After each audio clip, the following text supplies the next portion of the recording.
Yeah, fuck off. You were saying, Kim?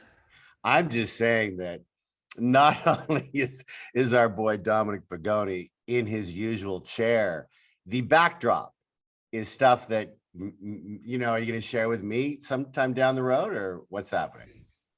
So the backdrop of the Barbie dream house has really become kind of part of my existence in this Zoom world, right? I sort of took over the girls' playroom as my office in the COVID times. So this is now my office, and so I still share it with Lillian and her friends. Yeah. Yeah, there are literally Twitter threads about, because when we do TCA, I host the TCA, so I'm moderating the Q&As. So I will dress. So there's still some, like that chair is left over from TCA 2 weeks ago. I will dress up each time the backdrop. Yeah, you didn't even want to put a cord away. You didn't like the cords hanging from. No, the actually, TV. usually I'll have the Barbies repelling from the cords. Yeah. So great yeah, lighting. This is it. Kim, my lighting is better than last time, by the way. You and I spoke. Just know that my lighting is better than last. Yeah, definitely. I mean, Kim will literally go to a restaurant that is active just to get good lighting. Right. That's how. No, Dom. I mean, you said bathroom. At least you're not in the bathroom. You haven't seen the whole interview yet. I mean, I may be picking up my chair and moving south a little bit over there if a big meeting starts taking place behind me, which has become my restaurant now. Yeah. Where you're in somewhere on the East Coast, right? Yeah, I can't really say where, but I'm hiding out in Georgia. As Theo knows. Oh, and by the way, Rossi, I'm going to do a food for socks today. This is my day off. I don't care. But I'm telling you to tell our boy Justin to tell Christine. I'm going to do a food for socks. You don't listen to them, but our peeps do. And Dom, look, you're here. Like I'm here. First off, thank you for having me. Thank you for having me. No. This has been a long time coming. So let's for the folks that mainly know the faces, the faces in front. See, Dom, you're like how Justin is, who runs our podcast thing, who's like the leader of the Biscuit Gang, they call it.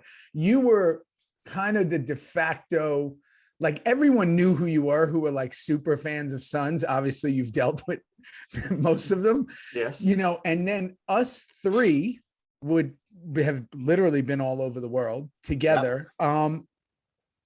Just explain for who doesn't know, because this is so many years later, what you did with Sons back then. Yeah, so I was a publicist at FX. So what does that mean? What is a publicist?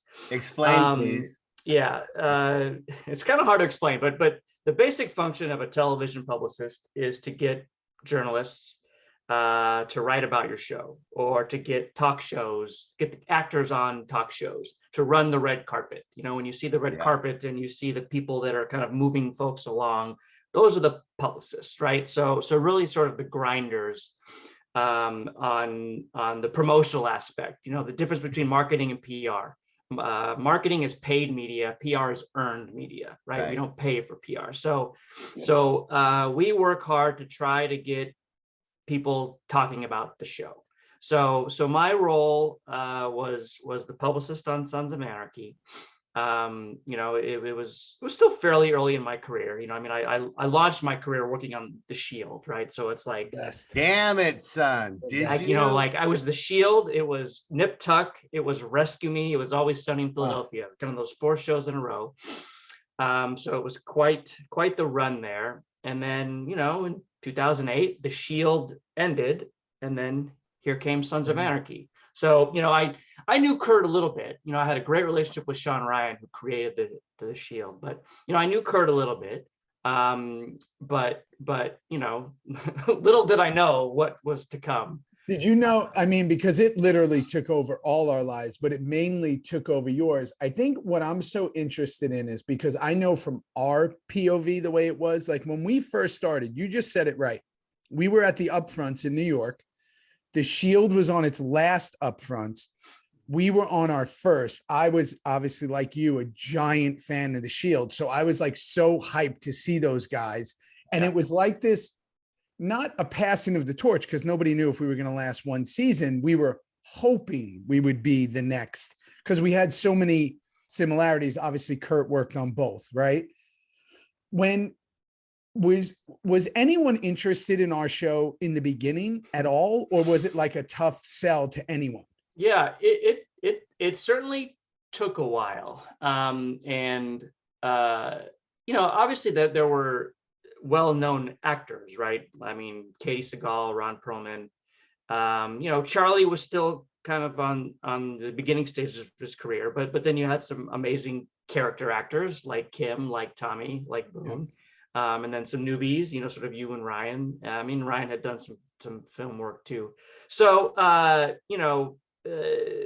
there was the pedigree of the actors, but still, I feel that the concept was completely new to people, right? So it sort of took a minute really to get into that world and get people really invested. And if you recall, like, I know you guys have gone through everything, the first season was pretty violent, right? So I know a lot of mainstream critics had probably, rubbed them a little bit the wrong way at first. It wasn't especially the burning of the later. back. The burning of the back was the big one. So if the later seasons, like season 2 was actually probably the most critically acclaimed of all the seasons. But like, what was interesting from my perspective is seeing it sort of shift through the years, right? And I kind of was texting back and forth with Kim. I remember vividly meeting Kim for the first time. Theo, you're very unmemorable. I do not remember. I don't even remember. I don't even remember meeting Kim. But I remember vividly. We were at our very first marketing shoot. I don't know, on the boonies somewhere, and if I'm not mistaken, because as you guys have also discussed, we shot a pilot. They recast the pilot and then literally cast Kim, I think 2 days or the day before we were starting shooting. I was literally cast the night before.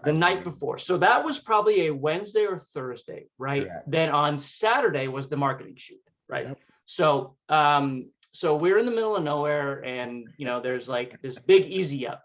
And this is the days really before the trades were so commonly doing casting announcements, right? So I knew that a guy, Kim Coates, had been cast. That didn't quite recognize, but then I saw Kim, and I'm like, of course I know Kim. I mean, that's Black Hawk Down, that's The Last Boy Scout, that's Waterworld, that's The Client, right? Like I know that guy. Cool. So he's by himself. So I just want to go up and introduce myself. Like, hi, Dominic Pagone. I'm the publicist on the show.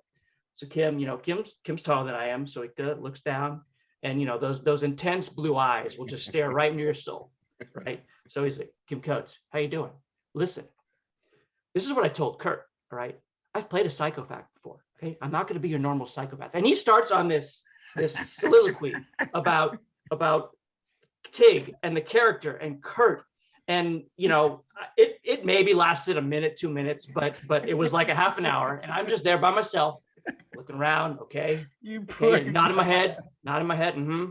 This intensity about this, and then he's like, "Okay, man, good to meet you. I look forward to working with you." That's not my department, but this is it. I mean, I just wanted to say hello. As I started putting in the work, because that's what you do as a publicist, right? You have to put in the work, and days are different these days, like, because you can't really go on set because of COVID, unfortunately. But I was on set all the time. So as you said, Theo, like, yes, like slowly but surely, you guys being the actors started to get to know me, but the crew started to get to know me, and the ADs got to know me. Okay, we're gonna get into that, but let's just go back to the day I met you. Hey guys. If you want to see this full episode, click on our subscription service down below, where we have not just the rest of the Reaper Review episodes, but we have everything else, which is our other show, Theory. Discord, merchandise, Q&As, so much going on. I can't even keep up, Theo. Greeting videos that we come on. Our merch shops, our exclusive gear, plus again our other show, Theory. that Kim and I also do. So, hey, continue the journey of Reaper Reviews and also come start the new journey with our theory show. And that's it. We'll see you there. We appreciate See you soon. it. Can't wait. Appreciate you Bye. all. Let's go. Bye-bye.